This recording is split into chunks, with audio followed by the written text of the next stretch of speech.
Peacemakers of Christo. உன் மனைவியை, உன் குடும்பத்தை, உன் பிள்ளைகளை நீ அதிகமாக நேசிக்கிறாயா? உன் கணவனை நேசிக்கிறாயா? ஜெபிப்போமா. மத்தேயு சுவிசேஷம் 2வது அதிகாரம் 21வது வசனத்தில் வானதூதர் சொல்லுகிறார், நீ உன் மனைவியையும் பிள்ளையையும் எடுத்துக்கொண்டு எருசலேமுக்கு போ என்று கூறுகின்றார். வானதூதர் எப்பொழுதெல்லாம் யோசேப்பிடம் குழந்தையையும் மரியாளையும் அழைத்து கொண்டு எருசலேமுக்கு போ, எகிப்துக்கு போ, பெத்லகேமுக்கு போ, நாசரேத்துக்கு போ, எருசலேமுக்கு போ என்றெல்லாம் சொன்னாரோ, அப்பொழுதெல்லாம் தலைவணங்கி அடியே நான் கேட்கிறேன் என்று செயலினால் காண்பித்தவர் யோசேப்பு. அதே போல அன்னை மரியாளும் அடியே நான் இருக்கிறேன், நான் ஆண்டவருடைய அடிமை என்று தன்னையே அர்ப்பணித்தார். என் நேச பிதாவே, உம்மை துதிக்கிறோம் ஐயா, வாழ்த்துகிறோம், வணங்குகிறோம் சுவாமி. கல்வாரி நாயகனே, உம்முடைய குடும்பம் பரிசுத்த குடும்பம் ஐயா. ஆண்டவரே, வானதூதர் சொன்னார் என்று யோசேப்பு எல்லா இடங்களுக்கும் உங்களை அழைத்து சென்றார். ஆண்டவர் கபிரியேல் தூதர் சொன்னார் என்று அன்னை மரியா நான் ஆண்டவருடைய அடிமை என்று சொன்னார். அப்பா சொன்னார் என்று, யாவே தேவன் சொன்னார் என்று 2 கரங்களையும் விரித்து நீ அடிமையை போல சிலுவையில் அறையுண்டாய். ஆண்டவரே, பா என் நேச பிதாவே, உங்களுடைய தாழ்மையான குணங்கள் எங்களுக்கு இல்லை ஆண்டவரே. அப்பா, உங்களுடைய அந்த தாழ்பணிந்து வாழ்கின்ற அந்த மனத்தன்மை எங்களுக்கு இல்லை சுவாமி. நாங்களும் கிறிஸ்தவர்கள் என்றுதான் சொல்லிக் கொள்ளுகிறோம், ஆனால் எங்கள் மனதிலே திமிரு இருக்குது ஆண்டவரே. அப்பா, ஆவேசம் இருக்குது, கோபம் இருக்குது, பண ஆசை இருக்குது, என்கிட்ட பணம் இருக்குது என்ற பெருமை இருக்குது ஆண்டவரே. என்கிட்ட நகைகள் இருக்குதுன்னு பெருமை தன்மைகள் இருக்குது. நான் ஆணவன் கொண்ட மனுஷன் ஆண்டவரே. நான் அதிகமா படிச்சிருக்கிறேன் நினைக்கிறவன் ஆண்டவரே. அப்பா, நான் கோயிலுக்கு வந்தா கூட ஷூ தான் போட்டுட்டு வருவேன்ப்பா, செருப்பு போட்டுக்கிட்டு வருவேன்ப்பா. நான் கோயில்ல வந்து கூட போன் எல்லாம் பாப்பேன்ப்பா ஆண்டவரே. நான் யாருக்கும் மரியாதை கொடுக்கவே மாட்டேன், ஏன்னா நான் கை நிறைய சம்பாதிக்கிறேன் ஆண்டவரே. அப்பா, நான் அழகு உள்ளவள் ஆண்டவரே. ஆண்டவரே, நான் வசதி படைச்சவன் ஆண்டவரே. நான் யாருக்கும் பயப்படணும் தேவையே இல்லை, அதிகாரங்கள் என் கையில இருக்குது ஆண்டவரே என்று இன்று கிறிஸ்தவர்கள் ஆணவ வாழ்க்கை வாழ்ந்து கொண்டிருக்கிறார்கள்.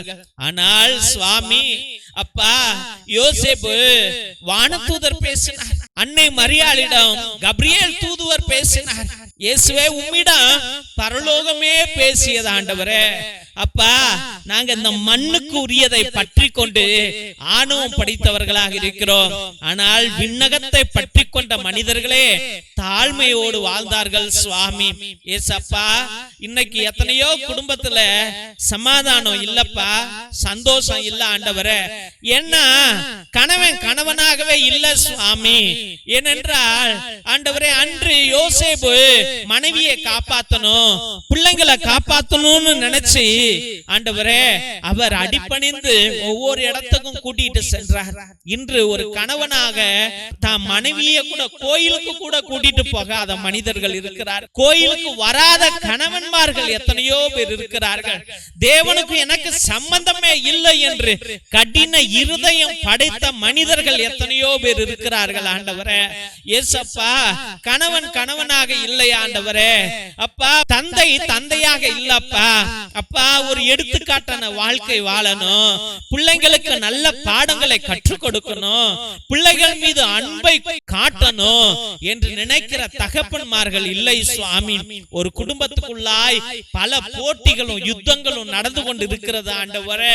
ஒரு தாய் தாயை போல இல்லையே சுவாமி. கணவன் கூப்பிடுகிறான் என்று யோசேப்பை பின்பற்றிய மரியாள் ஆண்டவரே.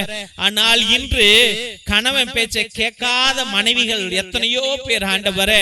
கணவனை இழிவாக பேசுகிற மனிதர்கள் எத்தனையோ பேர் ஆண்டவரே. தாழ்மைப்படுத்தி பேசுகிறவர்கள் எத்தனையோ பேர்.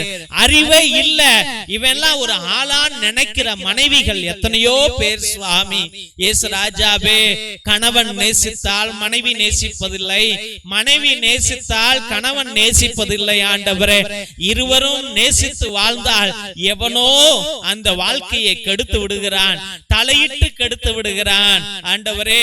தற்பெருமையின் நிமித்தம் ஆண்டவரே இன்று எத்தனையோ குடும்பங்கள் உடைந்து சிதறி போய் கிடக்கிறது ஆண்டவரே. அப்பா தெய்வமே, பிள்ளைங்களுக்காக வாழணும்னு நினைக்கிறான், ஆனா வாழ முடியல சுவாமி.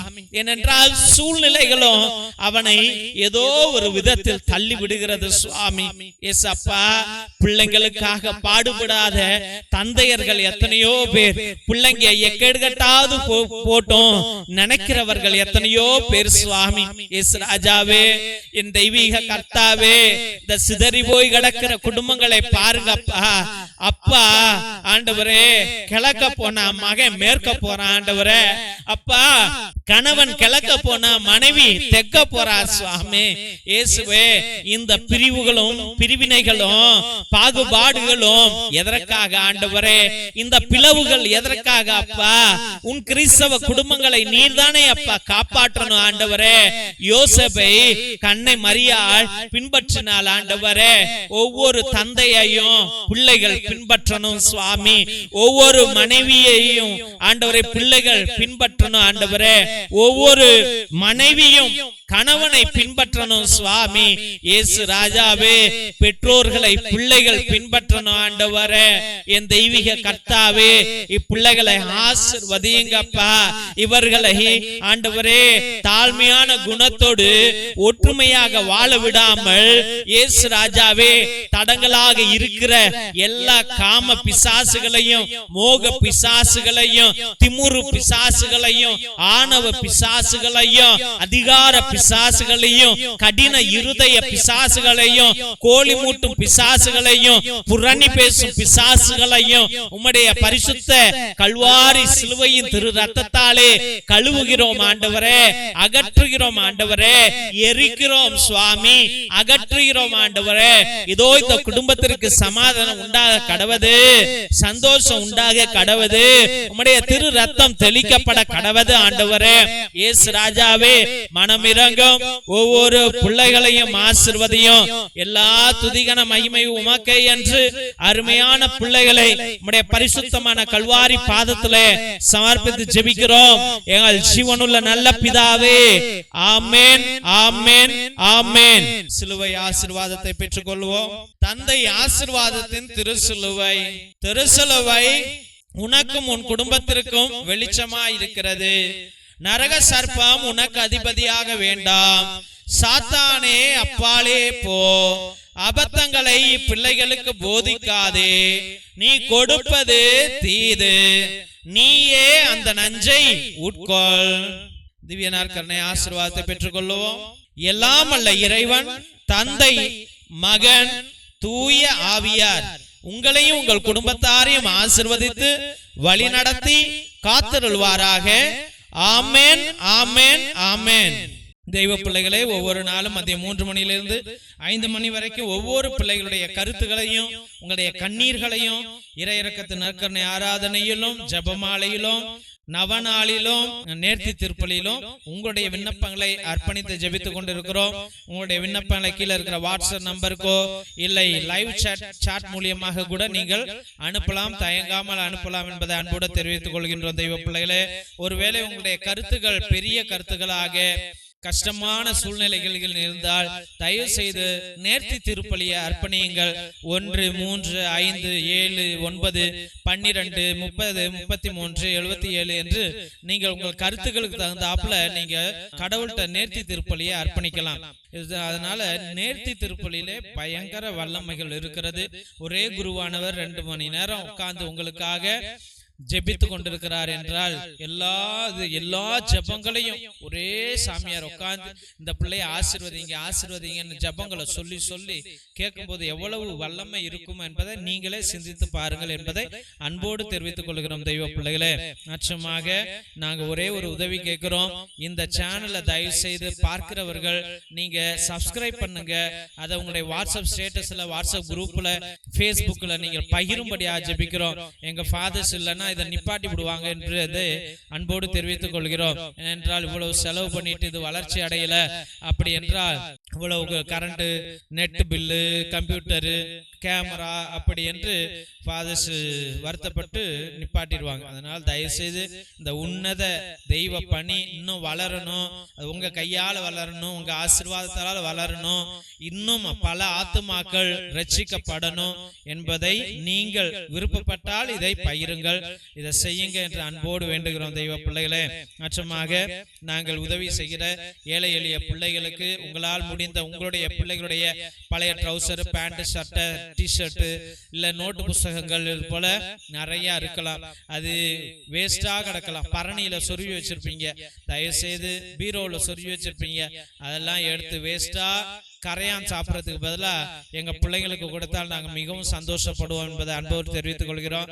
உங்களுக்கு ஒரு வேலை வசதிகள் இருந்தால் இல்ல உங்க காரியங்கள் நிறைவேறினால் நாங்கள் உதவி செய்யற பிள்ளைகளுக்கு, குடும்பங்களுக்கு கரண்ட் கிடையாது, அவங்களுக்கு ரோடு கிடையாது, குடிசைகள் தான், அந்த வீட்டில் ஒரு லைட் எரியணும் என்றால் சோலார் லைட்டு தான் எரிய முடியும். அது ஒரு 200 ரூபா 300 ரூபா இருக்கும். தயவுசெய்து உங்களால் முடிஞ்சா ஒரு 2 சோலார் லைட்டு 3 சோலார் லைட்டு வாங்கி உங்க பேரால, உங்க குடும்பத்தை பேரால 4 வீட்டில் லைட் எரியட்டும் என்பதை அன்போடு தெரிவித்துக் கொள்கிறோம். நிச்சயமாக தெய்வ பிள்ளைகளே, மிரக்கல் ஆயில் எவ்வளவோ வலிகளை நீக்குகிறது, நோய்களை அகற்றுகிறது.